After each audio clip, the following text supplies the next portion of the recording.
Maka kita, mumpung saya ingat ngaji begini, ini niatnya jangan nyari pinter, Pak. Oke, Pak, jangan nyari pinter. Lalu nyari apa? Ya diniati syukur aja lah. Bersyukur kita diberikan kesempatan menyaksikan betapa luasnya ilmu Allah. Kalau itu yang kita pasang, bahwa kita ngaji ini dalam rangka bersyukur, maka insya Allah gak ada orang rumangsa pinter. Padahal rumangsa pinter tadi penyakitnya siapa? Setan. Yang ada sekarang satu kelompok menyalahkan kelompok yang lain. Kayak ilmu itu sempit. Assalamualaikum warahmatullahi wabarakatuh.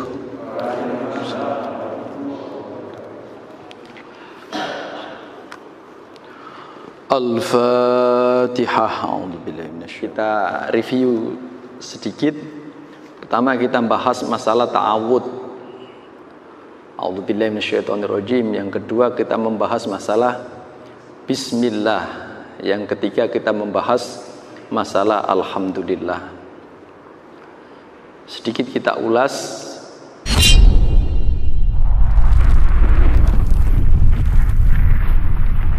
A'udzubillah itu lebih pada memohon kepada Allah supaya hal-hal negatif yang ada pada diri kita ini dikeluarkan oleh Allah. Pengaruh-pengaruh setan, kalau kita berbicara setan itu kan ada setan ismiyah dan wasfiyah. Kalau setan ismiyah ya iblis, setan yang asli itu, yang goda Nabi Adam itu ismiyah. Tapi ada setan wasfiyah, sifat, dan itu minal jinnati wan nas. Kita juga bisa secara sifat bisa seperti setan. Kalau dalam sejarah di Al-Quran itu sudah diabadikan, kan ada aku, ya, ada dua aku yang apabila itu ada dalam diri kita itu gelap, Pak. Yang pertama akunya setan, ananya setan, dan yang kedua ananya Fir'aun. Nah itu a'udzubillahi minasyaitonirrajim. Ini yang ngusir itu tadi, biar aku yang dua tadi jangan ada dalam diri kita. Ananya setan sudah jelas, bahkan berani di hadapan Allah, saya lebih bagus, lebih suci daripada manusia, daripada Adam. Jadi kalau ada perasaan di dalam diri kita itu merasa lebih baik dari orang lain, nah itu hati-hati. Karena itu secara sifat menyamai sifatnya setan. Manakala disuruh hormat kepada Nabi Adam tidak mau, karena api itu kan lebih suci daripada tanah, gitu kan. Saya lebih dulu ada, saya lebih senior, gitu kan. Ana, ya kan. Saya lebih tua, gitu kan. Ana, saya. Yang kedua, ananya Fir'aun bahkan kebreset mengaku Tuhan. Saya lebih hebat daripada Musa. Bahkan saya adalah Rabbukumul A'la, Tuhanmu. Ini yang setan juga gregetan, Pak. Jadi setan itu sejatinya juga gregetan sama Fir'aun. Waktu tidur sama istrinya, diketuk pintunya. Fir'aun, siapa itu? Saya. Nah makanya kalau kita ditanya orang nggak boleh saya, Pak, karena itu kebiasaannya setan sebut. Siapa itu? Hanafi, gitu ya. Saya, Pak, Hanafi, gitu kan. Jangan, dak, siapa itu? Saya siapa? Kata Fir'aun. Akhirnya setan ketawa. Lah iya, ketutupan pintu aja kamu nggak tahu saya kok ngaku pangeran, gitu. Ketutupan pintu aja kamu nggak ngerti saya kok ngaku pangeran, gitu. Nah, a'udzubillahi minasyaitonirrajim yang kita baca lebih-lebih pada saat sholat itu tujuannya adalah menguras yang sebangsa pengaruh-pengaruh setan minasyaitonirrajim itu, supaya tidak bersarang di dalam dada kita. Kemudian bismillah.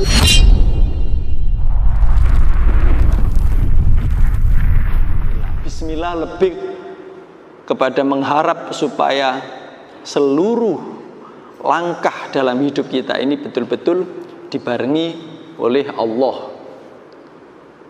dibarengi oleh sifat kasih sayangnya Allah, dibarengi oleh tuntunan-tuntunan Allah atau hidayah Allah, dibarengi dengan keberkahan dari Allah, dibarengi dengan keselamatan dari Allah. Bismillah. Yang ketiga, alhamdulillah.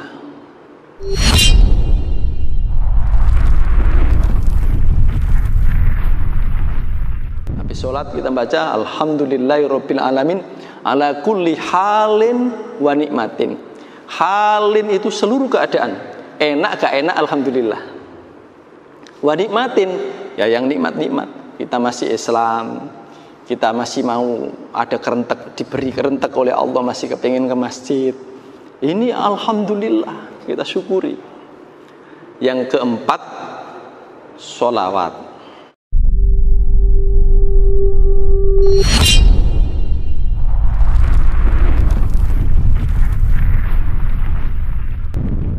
Nah, status sholawat ini Bapak lebih kepada kalau ta'awud kita nggak lulus, ta'awud bolak-balik tapi kok di dalam dada kita masih banyak setannya, ya kan gitu kan. Bismillah bolak-balik tapi kok langkah kita ini jauh dari hukum-hukum Allah. Alhamdulillah bolak-balik tapi pikiran kita kok nggak positif-positif, pikirannya kok negatif aja. Maka yang terakhir adalah sholawat. Harapannya serusak apapun saya, semoga mendapatkan syafaatnya Rasulullah. Nah intinya seperti itu, 4 ini. Maka sekarang kita bahas sholawat. Kita baca dulu. Bismillahirrahmanirrahim. Wassalatu utawi rahmat agung, ay al-atfu tegesi kawelasan, minallahi saking Gusti Allah, wa min ghairihi lan saking sakliyane Allah, iku ala rasulihi muga tetep ing atase utusane Gusti Allah, ila kafatil khalqi kang den utus marang sekabehane makhluk, asyrafil khalqi yo luwe-luwe muliane makhluk. Baik, supaya nggak jenuh kalau kita baca Jawanya gitu kan. Nanti Pak Maman mana Pak Maman? Mana Pak Maman kok bahasa Jawa gitu kan. Kumaha atuh katanya. Wassalatu. Kenapa sholawat itu kalau di pesantren diartikan dengan rahmat agung? Karena saking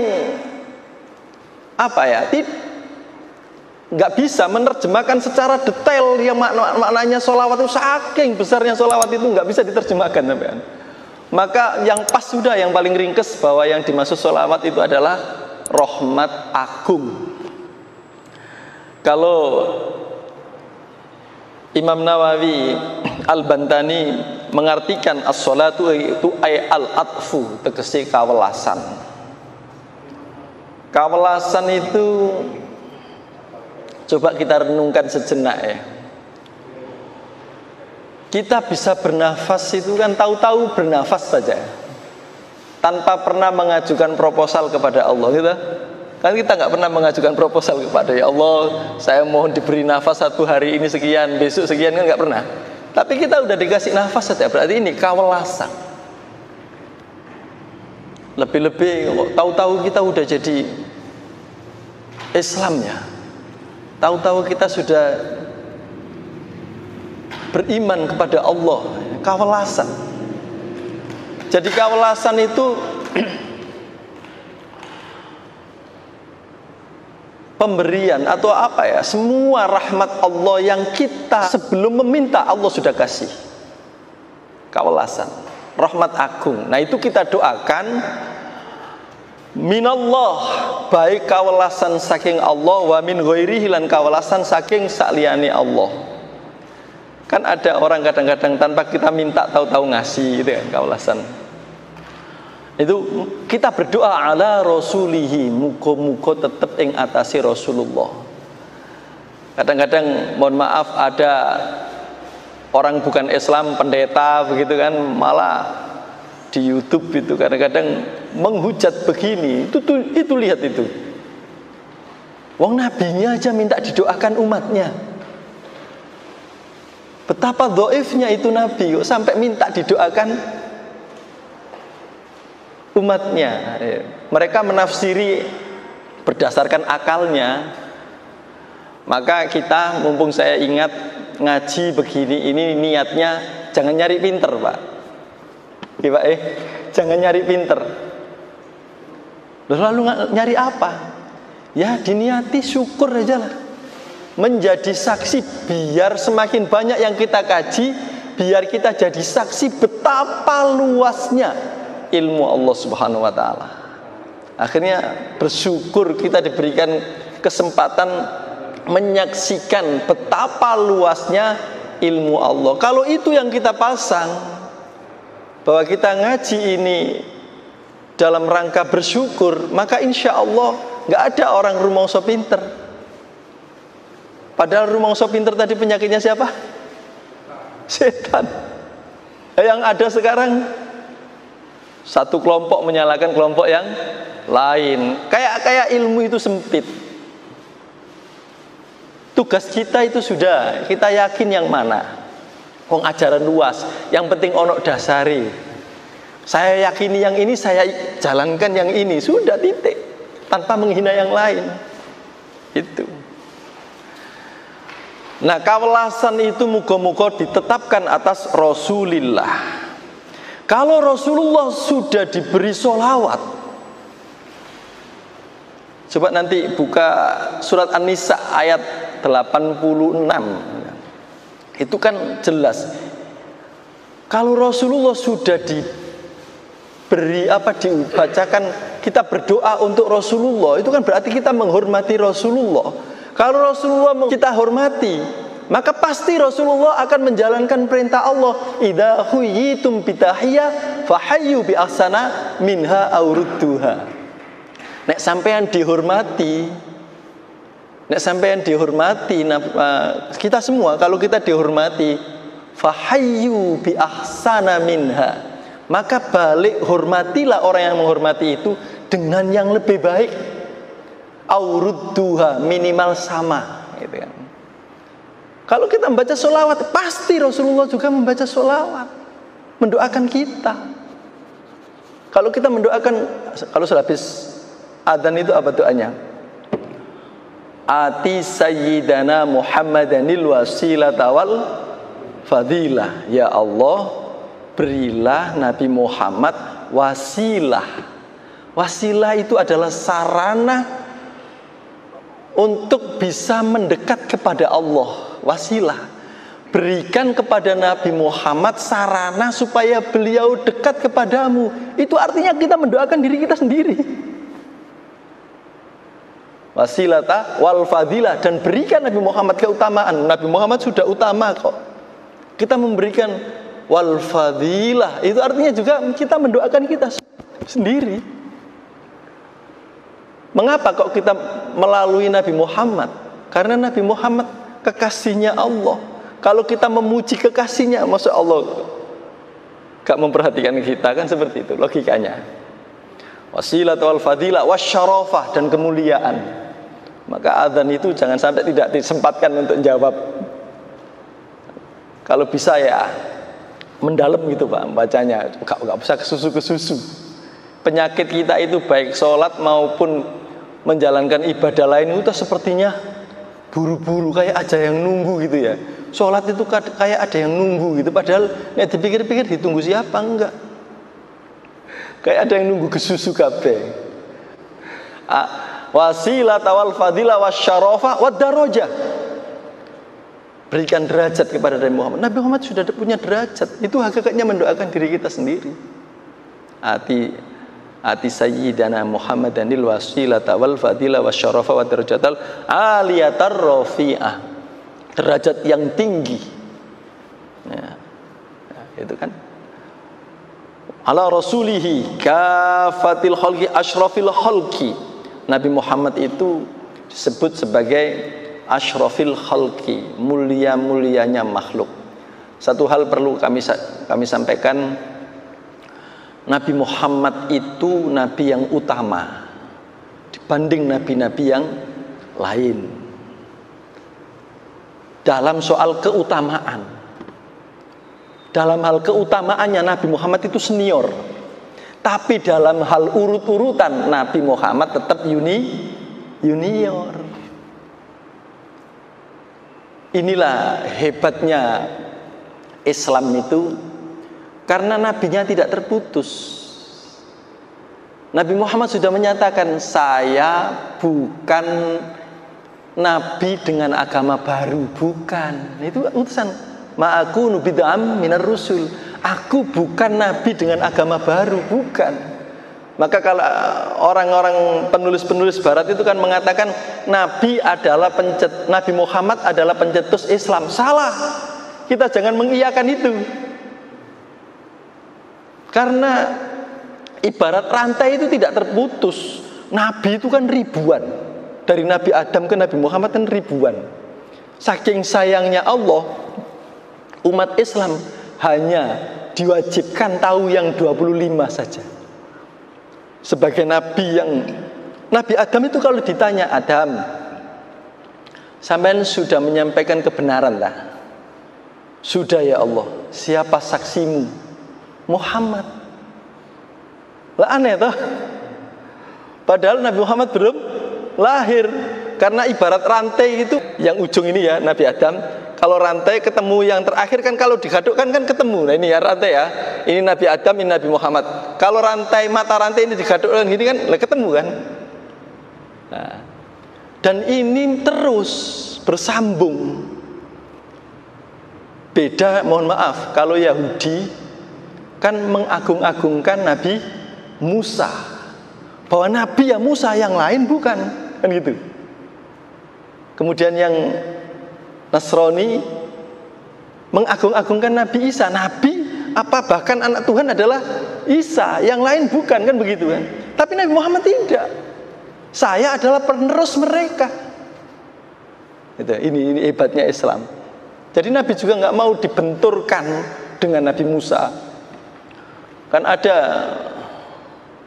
sahabat Ansor itu bertengkar sama orang Yahudi gara-gara bahwa Nabi yang paling agung di antara seluruh makhluk adalah Musa. Setiap ketemu orang Ansor di Madinah ya, berarti Nabi Muhammad kan juga membaur dengan orang-orang Yahudi ya. Terus orang Ansor jawab bahwa Nabi yang paling utama adalah Nabi Muhammad. Akhirnya mereka kelahi ya. Berita kelahi itu sampai kepada Rasulullah. Kemudian ditanya, kenapa kok kamu kelahi? Lah mereka mengatakan bahwa yang paling hebat Nabi Musa, engkau nggak ada apa-apanya gitu kan. Ya saya marah, kayak sekarang itu Perancis. Saya marah kan gitu kan.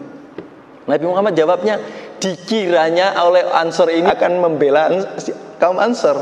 Nabi Muhammad malah meluruskan, jangan pernah mengkampanyekan bahwa aku ini lebih mulia daripada Musa. Saat nanti pengadilan dibuka setelah kiamat besar ini terjadi, Nabi Musa itu sudah ada. Saya bangun dari sujud itu Nabi Musa sudah ada. Tapi saya nggak tahu yang bangun duluan Musa apa saya nggak tahu.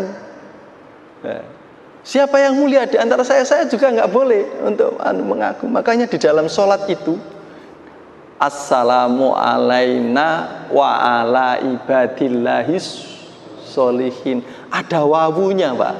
Assalamu alaina terus wawu wa ala ibadillahis solihin. Ini mengajarkan kepada kita supaya kita jangan merasa sudah baik.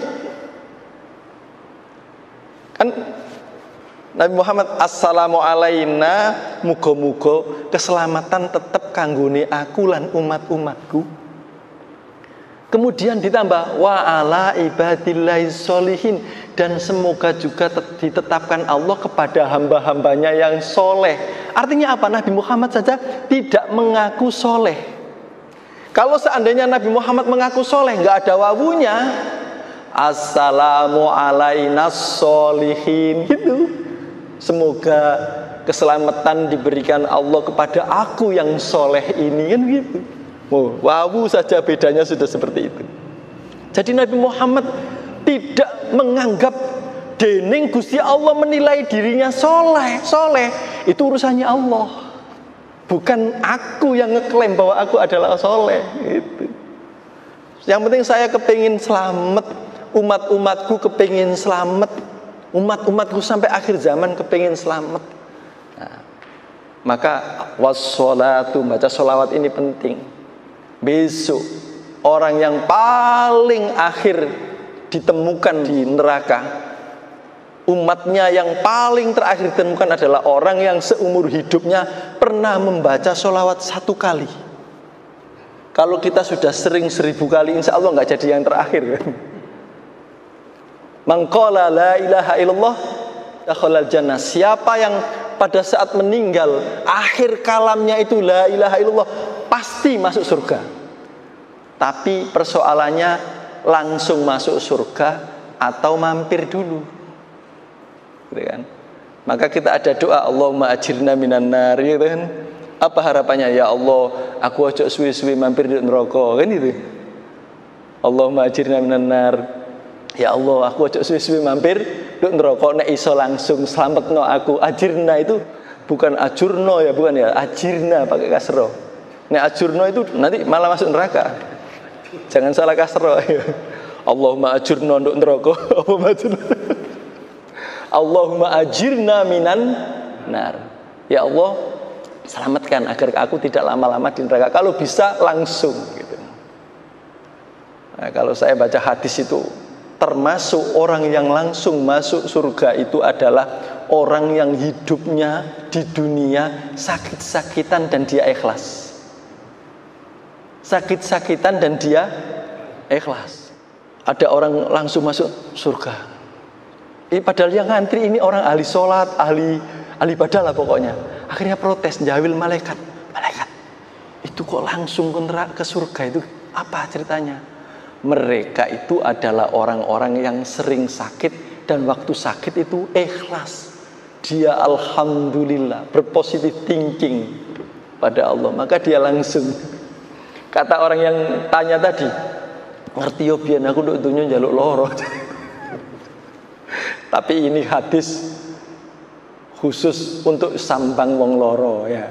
Seperti saya sebelum ada pandemi itu, setiap Selasa dan Kamis ada tugas nyambangi orang-orang sakit di rumah sakit Semen. Itu hadis itu yang saya bacakan. Nggak apa-apa Bu, yang ikhlas. Saya senang ya di masjid sini setiap Jumatan ada sholawat. Tapi persoalannya begini, bagaimana sholawat ini betul-betul kita bacakan? Sholat itu kan artinya doa. Apa namanya? Jadi bagaimana pas sholawat ini kita betul-betul berdoa? Berdoa. Ya Nabi salam alaika, ya Rasul salam alaika, ya Habib salam alaika, sholawatullah alaika. Nah itu jangan terlalu digolekno lagu-lagu opo sing anu, terus lali dongan, lali maksute. Enggak apa-apa dengan lagu apa silahkan. Yang penting jangan lagu buka titik jos saja gitu ya. Kita lanjutkan.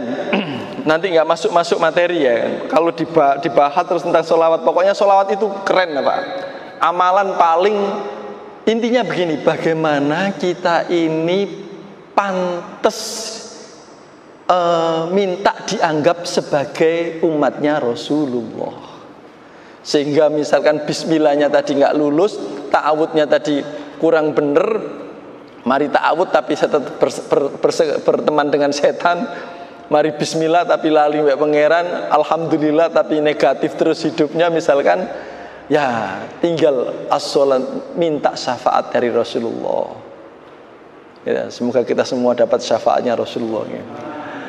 Syafaat itu. Jadi sholawat itu intinya ke sana biar bagaimana kita ini pantas mendapatkan syafaatnya Rasulullah. Yang dimintakan bolak-balik itu tadi. Assalamu alaina, itu Nabi Muhammad pada saat mi'raj itu ingat kita. Ketika assalamu alaika ayuhan nabiyyu wa rahmatullahi wa barakatuh, kan begitu Gusti Allah. Nabi Muhammad jawab assalamu alaina, itu sudah ingat kita. Jadi kita udah dapat kiriman keselamatan dari Rasulullah. Nek kita dianggap pantas menjadi umatnya, maka kita usaha sajalah, lakukan yang terbaik. Kemarin waktu hari santri saya ditanya teman Buddha.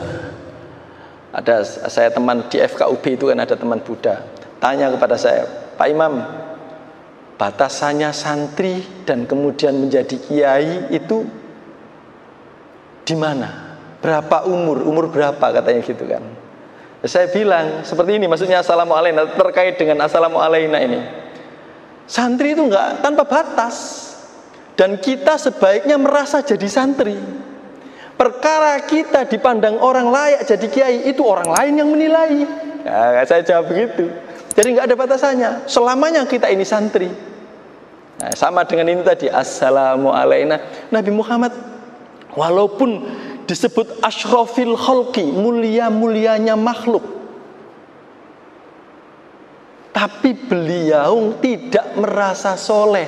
Lah kita yang penuh dosa gini kok, jangan sampai terus merasa soleh gitu. Mestinya nangis kita itu bukan karena kakean utang, tapi nangis kita itu kakean dosa. Mestinya. Ini hatinya masih panjang dan waktunya sudah isya. Kok cepat sekali Pak ya?